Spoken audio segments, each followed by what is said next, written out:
Welcome back to the Deep Dive. Thanks for having me. Today, we're going to be tackling this really interesting idea of the solo child trap.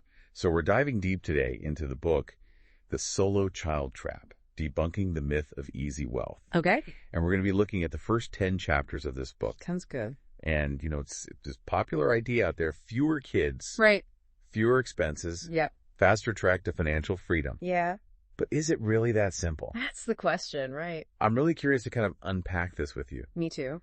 And what's so interesting about this topic is it really seems to tap into kind of the anxieties of modern parenting. Definitely. Especially for millennials. Yes, especially for millennials. So what's captivating about this topic for you? Well, the book really pinpoints this growing trend of families choosing to have only one child. And it's really being driven by a mix of different things, economic pressures, changing social norms. Yeah. Personal choices. Yeah. But there's this almost like pervasive belief that having one child equals an easier path to financial stability. Yeah, it's almost like... And that's where it gets really interesting. This equation forms in people's minds, right? Exactly. One child... Less spending. Equals financial freedom. Oh, on a math. Yeah, like some sort of guaranteed formula. Right. But I have a feeling it's not that simple. I think you're right. So what are some of the kind of hidden costs that the book brings up that... Yeah, well, one of the biggest ones that I found surprising Yeah. was the long-term cost of childcare. Okay. And we're not just talking about like diapers and preschool, it's about like the after-school programs, summer camps, tutoring, all these enrichment activities that parents, kind of naturally want to provide for their kids. Mm-hmm. And, those costs can really stretch way beyond those early years. It doesn't stop. No, they can really add up. Mm-hmm. So even when a child reaches kind of school age, those childcare expenses don't just magically vanish. Absolutely not. Parents are still juggling work and family life, and then suddenly they're hit with all of these ongoing costs for their child's development. Right. It's like this hidden layer of expenses that people don't always factor in. Exactly. And it's not just about like the direct financial cost either. Right. It's also about the time and energy that parents are putting in to like arranging these activities, researching different programs, coordinating schedules. Yeah. It becomes this huge commitment, and that can have financial implications as well. That's a really good point. Especially if it impacts their work or earning potential. Yeah, it's not just about the dollars and cents. No. It's about opportunity costs as well. Exactly. And speaking of unexpected expenses. Yes. What does the book say about healthcare costs? That's a big one. For solo child families, well, I think a lot of parents might diligently budget for those like routine checkups and vaccinations.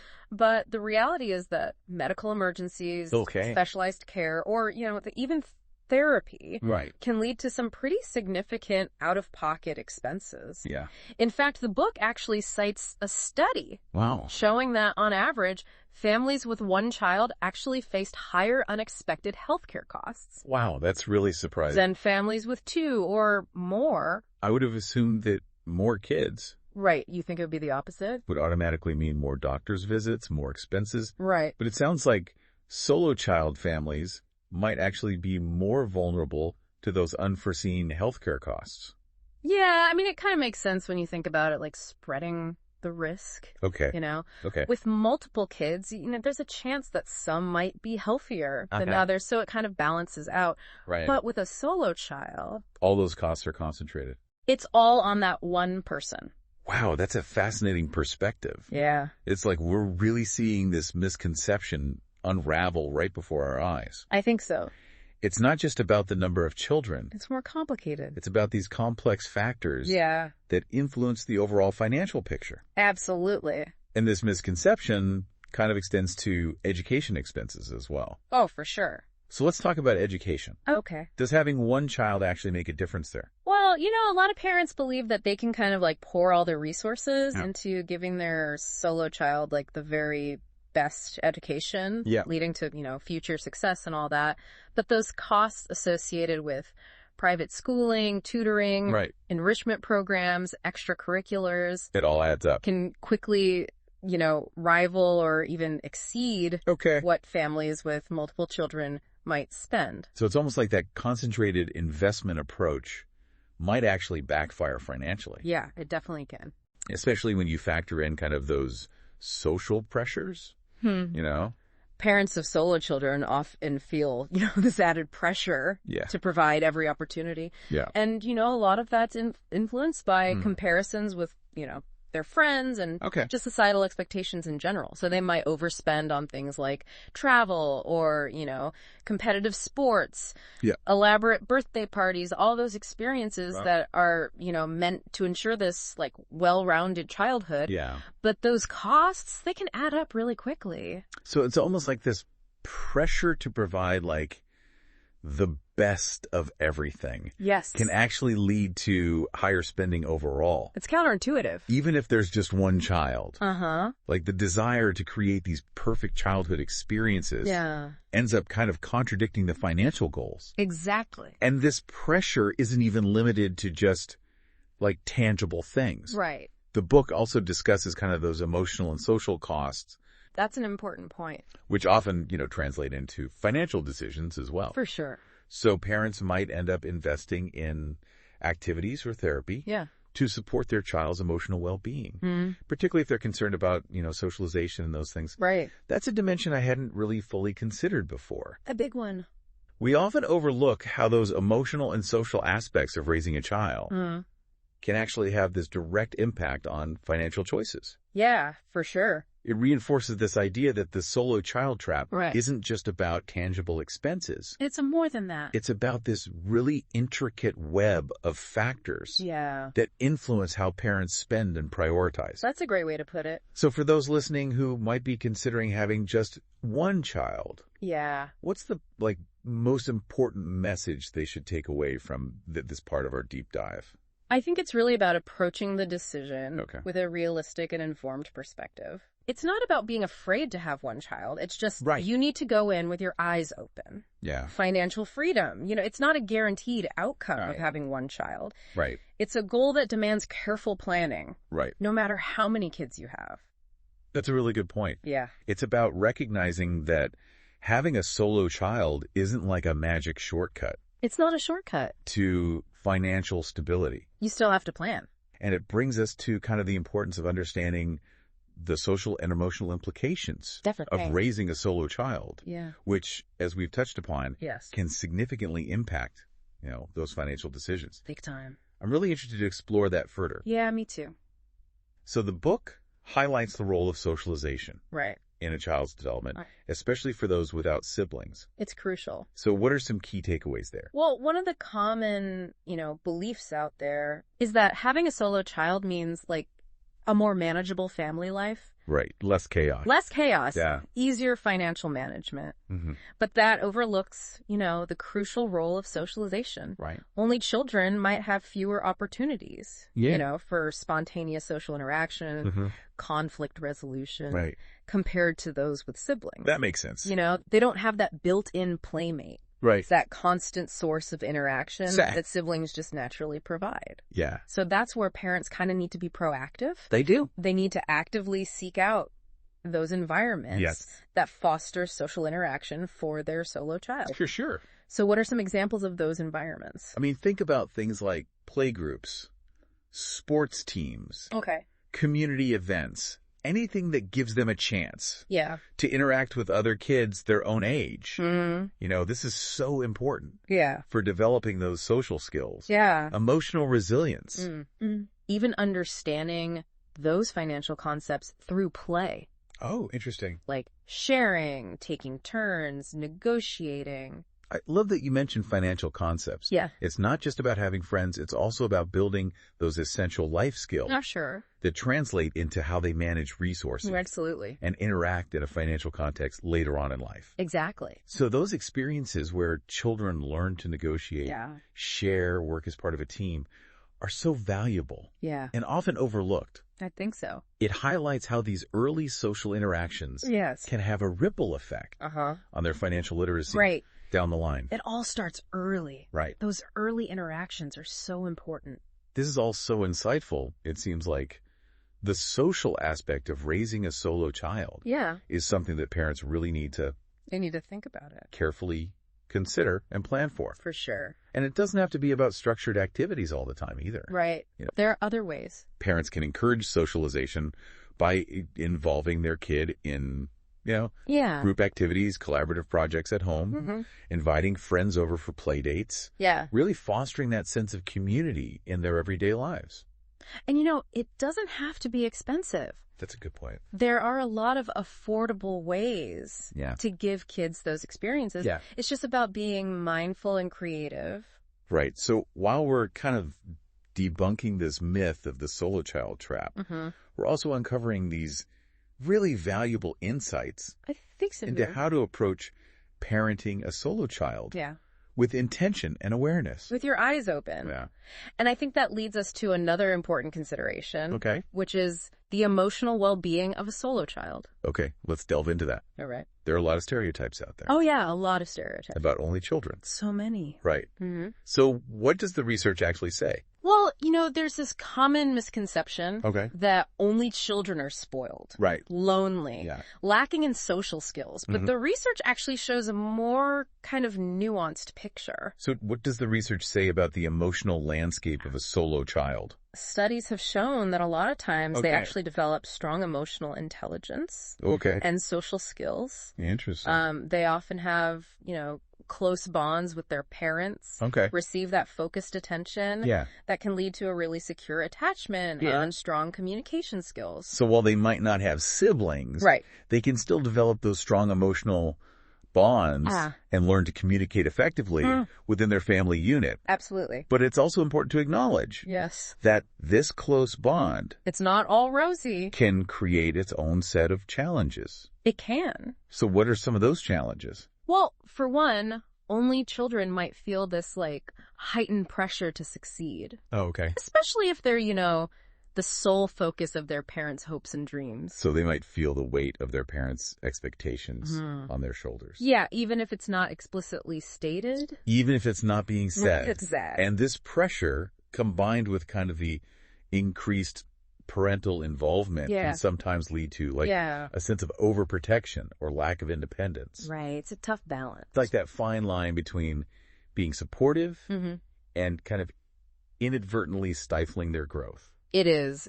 So it's about finding that delicate balance between providing a nurturing environment, but also allowing them to explore their own interests and develop that independence. Yeah. So what insights does the book provide? Well, the book really encourages parents to view their role more as a guide than a director. It's about providing a supportive framework, but letting the child take ownership of their experiences, make their own choices, learn from their mistakes. It's not about controlling their path. No. It's about equipping them with the tools and the confidence to forge their own way. Exactly. And it's about recognizing that emotional well-being is just as important. For sure. As, academic achievement or financial success. It all goes hand in hand. This has been so eye-opening already. Yeah, it's fascinating stuff. I feel like we're really peeling back the layers of this myth. Yeah. And uncovering all these nuances that people might not consider at first glance. And we're just getting started. And that's just the beginning. The book goes even deeper into the economic realities that impact families. Right. Regardless of how many children they have. Okay, I'm ready to explore those economic factors. Let's do it. So the book debunks this myth that families with one child are inherently more financially stable. This is a big one. Especially in today's economic climate. Especially now. What are some of those economic realities that the book highlights? Well, things are expensive. Right. The rising cost of healthcare, education, even basic necessities like housing and food. Yeah. It puts a strain on budgets. Yeah. No matter how many kids you have. So even if you have fewer dependents, those external economic forces, they can still get you. Can still really impact your financial stability. They can. And let's not forget about things like, oh yeah, there are other things. Inflation, job losses, or those unexpected medical bills. All those unexpected things. That can affect everyone no matter what. They can. So it's almost like those external factors create this level playing field. It's true. Where the number of children becomes less of a determining factor. Exactly. In financial stability. And those realities are particularly important. When it comes to things like education. Okay. Extracurricular expenses, which are huge investments for parents of solo children. Yeah, let's dig into those specific costs. Okay. The book challenges the idea that having one child automatically simplifies budgeting. It's not that simple. For education. No. So while a lot of parents think they can kind of allocate more resources to a single child's education to give them this leg up, those costs can be substantial. They can. Can you give us some examples? Oh, yeah. I mean, private schooling, tutoring, specialized enrichment programs, extracurriculars. Right, it all adds up. It really does. So how are those costs amplified for solo children specifically? Well, there's often, this pressure to provide them with every opportunity to excel, to make sure they don't miss out on anything. You know, parents might enroll them in multiple activities, thinking that this will, broaden their horizons, increase their chances of success. Right. It's well-intentioned, but it can have those unintended financial consequences. It's that no stone unturned approach to their development. Yeah. But it can end up contradicting that initial goal. It can. Of financial freedom. Yes. Overspending on these educational extracurricular pursuits can create a financial burden. It can. That outweighs the perceived benefit. Right, so it's about finding that balance. Right, it's about being intentional with your resources. Yeah. Both financial and emotional. Right. And creating a path that feels sustainable and authentic for your family. Exactly. And that's where the book's emphasis on financial planning comes in. That's right. It's not just about having one child. It's for everyone. It's about having a smart financial strategy. No matter what. No matter what. How many kids you have. So I'm really interested to hear more about those financial planning strategies. Yeah, for sure. So the book emphasizes that planning for the future is just as critical. It's crucial. For families with one child as it is for larger families. Yes. Definitely. So it's about having that long-term vision. You got to think ahead. Not just focusing on immediate needs. Yeah. It's about thinking about saving for college, retirement, even unexpected events. All the what ifs. Right? It's about that long-term financial security. It is. So I can imagine that can feel overwhelming for some parents. It can. Especially those who are already just juggling. It's a lot. The demands of work and family life. Yeah. So what are some ways to make it less overwhelming? Well, the book has some really practical tips. Okay. One key takeaway is to start early. Okay. Even if you're only putting in, small amounts into a savings account or investment portfolio. So it's about building that habit. It's about the habit. Of saving and investing. Yeah, no matter how much you're putting in. Right. Even if it's just a little bit. And it's about involving your child in those financial conversations. Yeah. Oh, yeah, that's huge. From an early age as well. Huge. I love that. Yeah. So why is that so important? Well, teaching kids about budgeting, saving, investing, from an early age can really help them develop those responsible financial habits that'll benefit them throughout their lives. It's about giving them the tool. Exactly. And the knowledge to be financially savvy adults. You got it. It's like that old saying, give a man a fish and you feed him for a day. Teach a man to fish and you feed him for a lifetime. It's so true. And it also helps to kind of demystify finances. Yes. And create a more open dialogue within the family. Which is so important. That open communication seems to be a recurring theme in this book. It is. It is. So even if you're only planning for one child's future, those conversations about finances need to be ongoing and involve everyone. They do. And that leads us to another really crucial element in debunking this solo child trap. Okay. Recognizing the importance of a support system. It's huge. So the book emphasizes that community and family support can be so incredibly valuable. Yeah, especially for parents of solo children. Especially for these families. Yeah. This misconception that having one child simplifies life often overlooks the emotional and logistical demands of parenting. Still a lot. So having a strong support network can provide both practical and emotional assistance. Sure. So it's about acknowledging that you don't have to go it alone. Absolutely. And this support can come from various sources. It can. Right? Family, friends, community groups. Other parents. Other parents, yeah. Everyone. It's about building a network of people. Yep. Who can offer help, advice. Even just a listening ear sometimes. Yeah, or just a listening ear. That's important. So it's about creating that village, even if it's not in the traditional sense. It takes a village.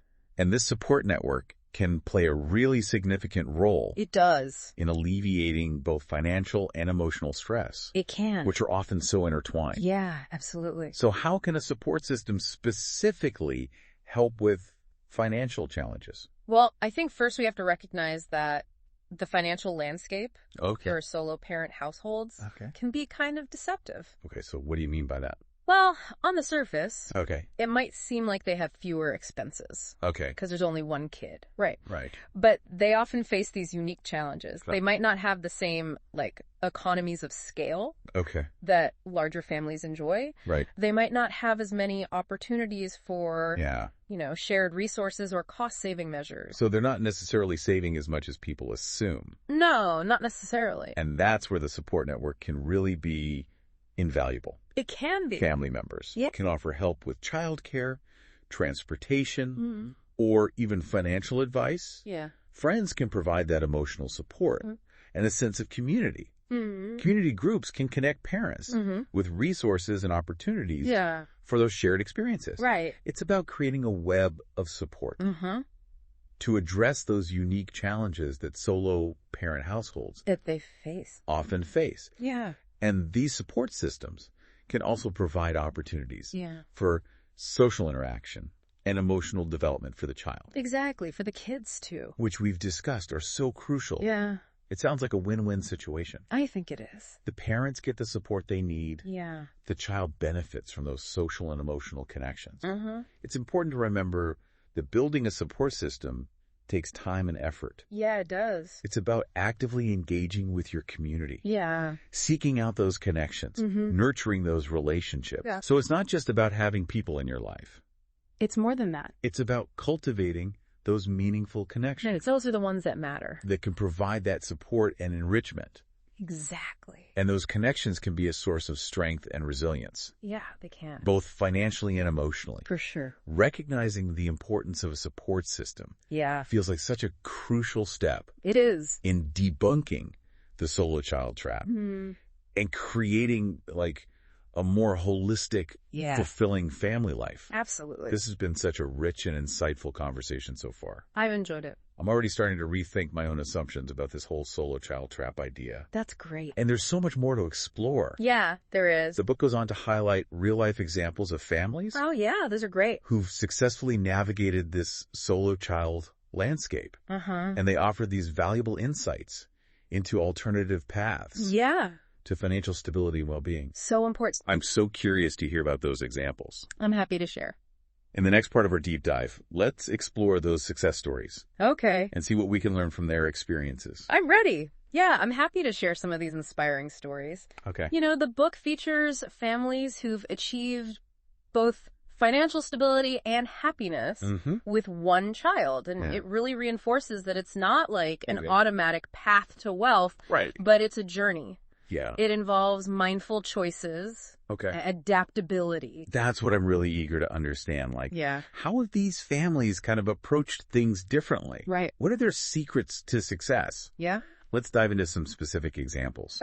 So one family that really stands out is the Martinez family.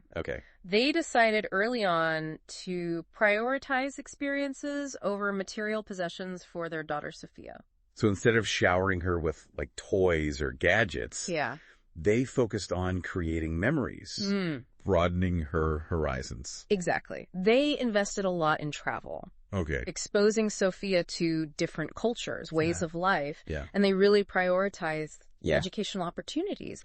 Fostering her curiosity. Love learning. It's a great example of how you can create this, rich and fulfilling childhood. Without relying on material things. Absolutely. And I imagine that approach also helped them avoid falling into that trap of consumerism.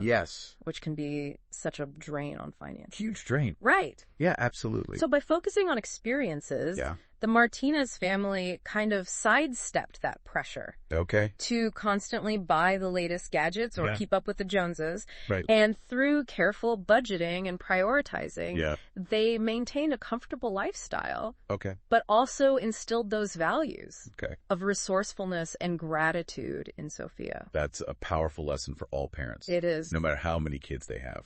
You know, it's about being mindful of where you're directing your resources. Yeah. Ensuring that your spending aligns with your family's values. Exactly. And the Martinez family story shows that it's possible to create a really fulfilling life for your child. Yeah. Without feeling pressured to overspend right. or conform to those societal expectations. Right. So it's really empowering. I'm curious to hear about other families who had found success. Yeah. With maybe different approaches. Yeah, so another fascinating example is the Thompson family. Okay. They really emphasized financial literacy for their daughter, Emma, from a very young age. So they were really open and transparent about money. Yeah. Involving her in financial discussions, teaching her about budgeting. Saving, investing. Investing, all of it. And they made it fun.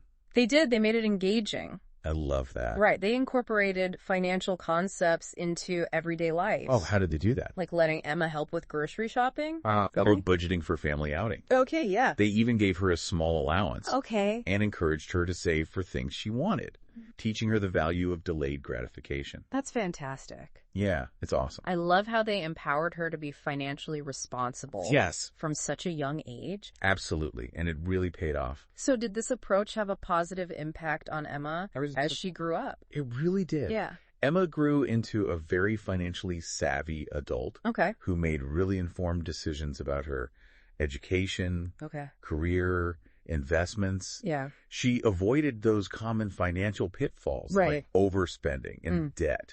And she just felt really confident managing her money. The Thompson family's story is like a testament. It is. To the power of financial literacy. Absolutely. It's not about shielding children from financial reality. No, you got to prepare them. It's about equipping them with the knowledge and skills to navigate those realities successfully. Right. To thrive. It highlights that financial education can be such a valuable asset. Huge asset. Regardless of family size or income level. For everyone. These examples are so inspiring. They are. It seems like the common thread here is that these families weren't afraid to challenge conventional wisdom and create a path that worked for them. They were pioneers. You know, they recognized that having one child wasn't this guarantee of financial freedom. Right.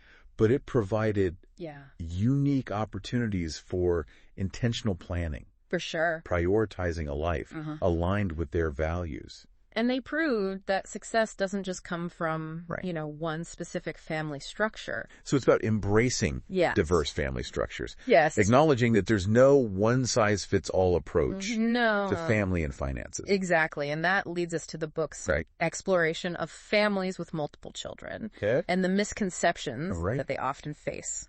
It challenges the idea that they're automatically destined for financial hardship. That's an interesting perspective. It is. You know, it seems like there's a lot of judgment there is. Surrounding these families with multiple children. Oh, judgment. As if they're making, like, irresponsible choices. Right, like they're not thinking about the financial implications. And the book directly challenges that judgment. It does. It highlights that Many families with multiple children thrive financially. They find creative ways to budget effectively, manage their resources efficiently, and even benefit from economies of scale. Economies of scale. Yes. How does that work? How does that concept apply? Well, it's interesting. To families with multiple children. Yeah. I always thought that was more of a business term. It's a business term, but it's relevant to family life, too. Okay. Think about things like buying in bulk, sharing clothes and toys between siblings, negotiating family discounts for activities, services, those kinds of things. That makes sense. Those strategies can save you a lot of money over time. So it's about finding those clever ways to stretch your budget. Yeah. And maximize the value of your resources. Exactly. Even when you have more mouths to feed. Right. And bodies to clothe. You gotta get creative. And these families often develop strong financial discipline and planning skills. Yeah, they have to. Out of necessity. Out of necessity. They're constantly evaluating their spending, prioritizing needs over wants, finding ways to make that money go further. Stretching it. They're like masters of resource management. They are. In a way. They are. And this collaborative approach to financial management becomes a really valuable life lesson for those kids. It does. Teaching them about responsibility, resourcefulness, teamwork. All those important things. It's a really valuable opportunity for learning and growth. It is. For both the parents and the children. Absolutely. And the book also debunks another common misconception, which is the idea that having multiple children means less time, attention for each child, leading to those developmental disadvantages. Let's talk about that myth. Okay. It's often assumed that in larger families, children are constantly vying for their parents' attention and resources. And it creates a less nurturing environment. Right. Like there's just not enough to go around. Right. But the book has a different take on that. Okay. It highlights that children in larger families often develop really strong bonds with their siblings, creating this built-in support system and a deep sense of belonging. So instead of just competing for resources, they're collaborating. They're supporting each other and learning these valuable social skills through those interactions. Yeah. It's like that saying, the more the merrier, takes on a whole new meaning. It does. When you consider the emotional and social benefits of these sibling relationships. It changes the whole picture. And while parenting multiple children certainly comes with its unique challenges. It does. It can also be incredibly rewarding. It can. It's about reframing the narrative and recognizing that there are potential benefits to having a larger family. It's not all bad. Both financially and emotionally. For sure. It's about remembering that financial success isn't solely determined. It's not. By the number of children you have. No. It's about making informed decisions. Embracing diverse family structures. Diverse family structures. Creating a life that aligns with your values and your goals. Absolutely. That's a powerful message. It's about recognizing that there's no one-size-fits-all approach to family and finances. No two families are the same. And that brings us to the book's central argument. Breaking this myth of the solo child trap. So important. It encourages both parents and millennials to reevaluate their expectations regarding the financial implications of having one child. So the book is advocating for a shift in mindset. It is. Moving away from this oversimplified equation that one child equals automatic financial freedom. It's not a guarantee. The book emphasizes that financial success it's a journey. Is a multifaceted journey that requires careful planning, realistic budgeting, a willingness to adapt to those changing circumstances. No matter how many kids you have. Regardless of family size. It's about taking a more holistic approach to family planning. It is. Considering both the financial and the emotional well-being. Right. It's not just about money. Of everyone involved. It's about the whole picture. It's about recognizing that financial freedom isn't just about the numbers in your bank account. It's about more. It's about aligning your choices with your values and your goals. Exactly. It's about finding that sweet spot where your financial decisions support your family's overall well-being and happiness. It's about happiness. It sounds like the book is encouraging a deeper understanding of what true financial freedom what does it really mean? Really means. And that brings us to the book's conclusion. Where it delves into redefining wealth and happiness. This is where it gets good. Let's explore that. Right. You know, it seems like there's a lot of confusion out there. About what it really means to be truly wealthy and happy. Especially in today's society. Especially today. Where material possessions are often equated with success. It's all about stuff. So the book challenges. It does. That very narrow definition. It's just too narrow. Of financial freedom. It emphasizes that true financial freedom goes beyond. It does. Just having a lot of money. It's about having the ability to make choices that align with your values. That's key. And goals without being limited by financial worries. It's about freedom. So it's about having that sense of security, autonomy, that allows you to live a life that feels authentic and meaningful to you. To you, exactly. And it's crucial to recognize that financial freedom looks different for everyone. It does. So there's no like one-size-fits-all definition or a specific income level that magically unlocks happiness. Nope. So what does it look like then? Well, it depends. Okay. For some, it might mean being able to travel the world, experience new cultures. Yeah. For others, it might mean being able to stay home with their kids and be really involved in their lives. For others, it might mean pursuing a passion project or starting their own business. Right. It really depends on your personal definition. It's about defining what financial freedom means. To you. To you. Yes. And creating a plan that supports that vision. That's what it's all about. It's about taking ownership of your financial journey and making choices that reflect your priorities, your values, rather than blindly following. Don't just follow the crowd. Societal expectations. Figure out what you want. And the book emphasizes it does that financial freedom isn't just about reducing the number of dependents. It's not just about kids. It's about making those mindful choices, prioritizing experiences, cultivating this sense of abundance that goes beyond material possession. It's about more than stuff. So it's about creating a life that feels rich and fulfilling. It is. No matter your income level or family size. It's about how you live your life. And that brings us to another crucial aspect of the book's conclusion. All right. The importance of emotional well-being. Yes. In achieving true happiness. That's huge. And this seems particularly relevant in the context of this whole solo child trap myth, where the focus is so often solely on those financial outcomes. On the money. Right. Yeah. Neglecting the emotional aspects. Right. It's not the whole story. Of family life. Right. So the book really debunks this misconception. That money buys happiness. That financial success automatically leads to happiness. It's a myth. It's about recognizing that happiness is multifaceted. Yeah. It goes beyond... money's just one part of it. Just having a lot of money. Right. So it's about challenging that money buys happiness myth. Yeah. That's so pervasive. It's everywhere. In our culture. We're bombarded with it. The book emphasizes that while financial security is important, it's only one piece of the puzzle. One piece. When it comes to living a truly happy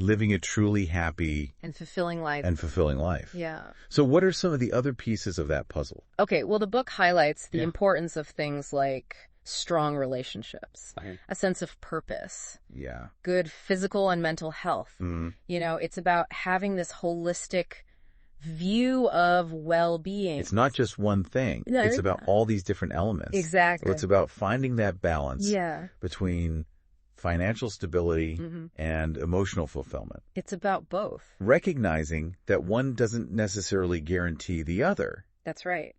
And the book offers some practical strategies for achieving that balance. It does. Okay, what are some of those strategies? I think our listeners would love to hear about that. I think so too. So one of the key strategies is practicing gratitude. Okay.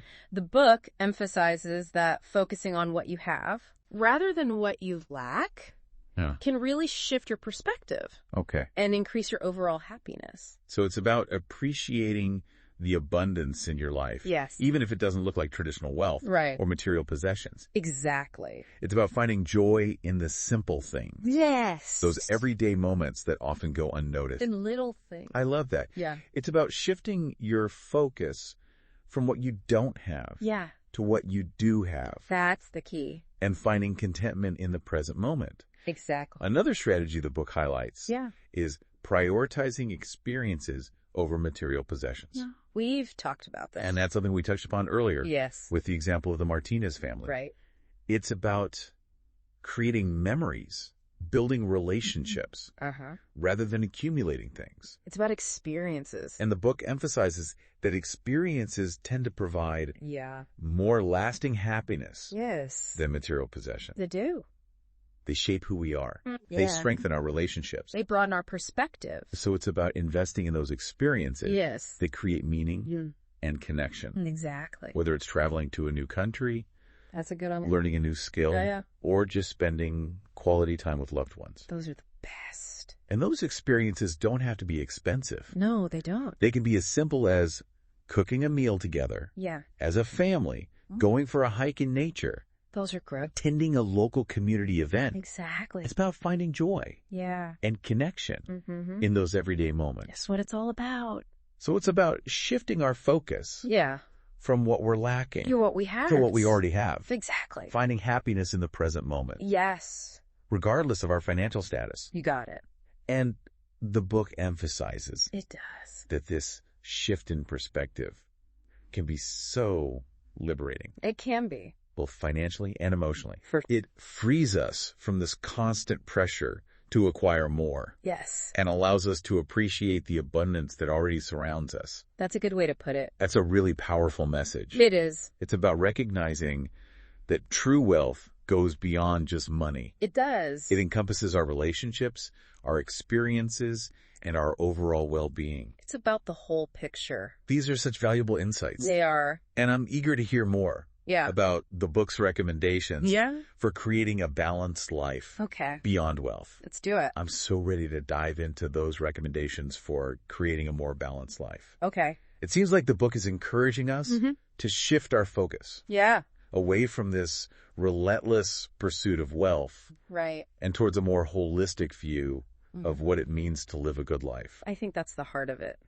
So we're talking about adopting a broader perspective. Yeah. On what constitutes a good life, right? Exactly. Not just looking at our bank account. It's more than that. But considering all these other aspects that contribute to our overall well-being. It's about the whole picture. So it sounds like the book is advocating for a more mindful and intentional approach to life. It is. One that considers our values, passions, our overall well-being. Not just the money. Not just our financial bottom line. Exactly. So what are some practical steps we can take? Okay, well, to create a more balanced life? The book highlights a few things. Okay. One of the key strategies is setting boundaries.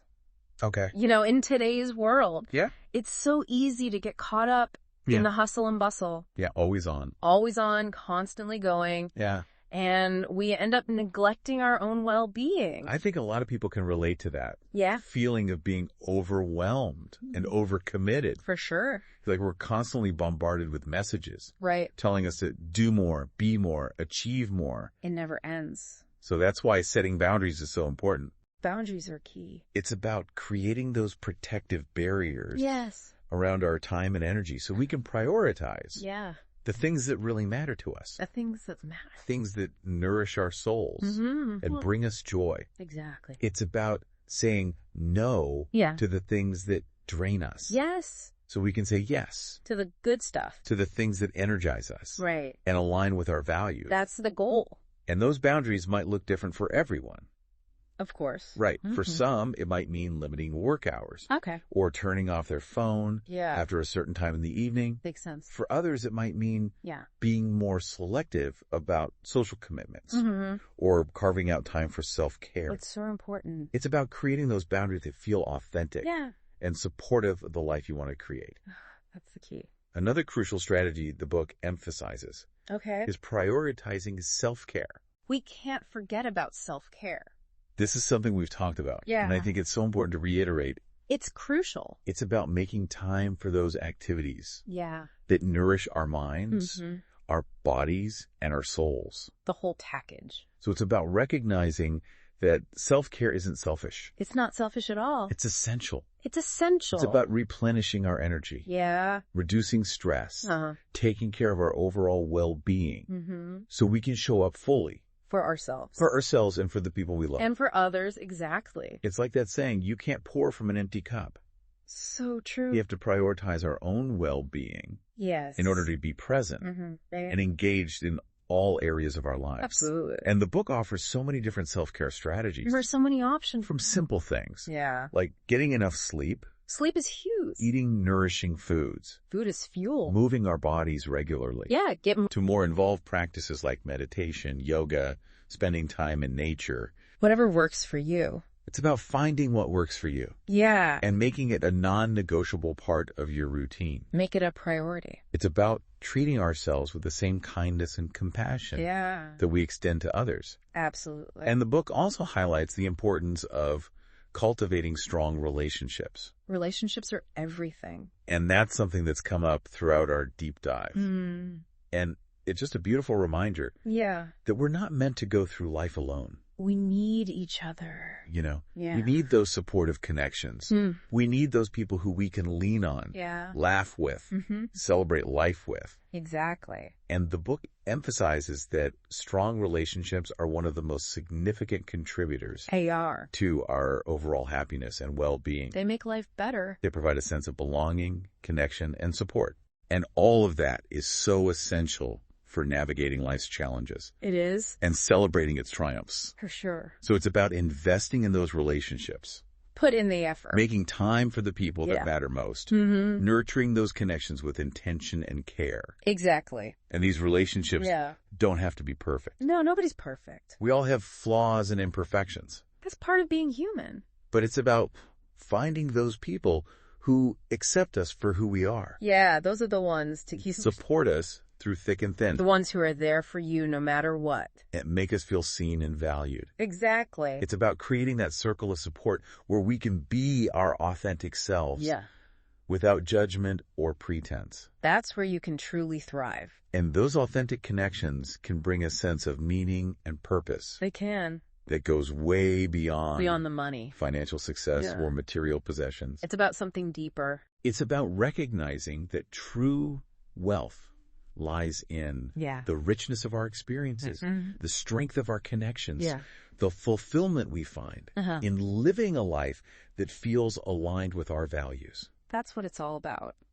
This has been such an incredible deep dive. I've enjoyed it. Into the solo child trap myth. And these broader themes of financial freedom, happiness, and a balanced life. It's all connected.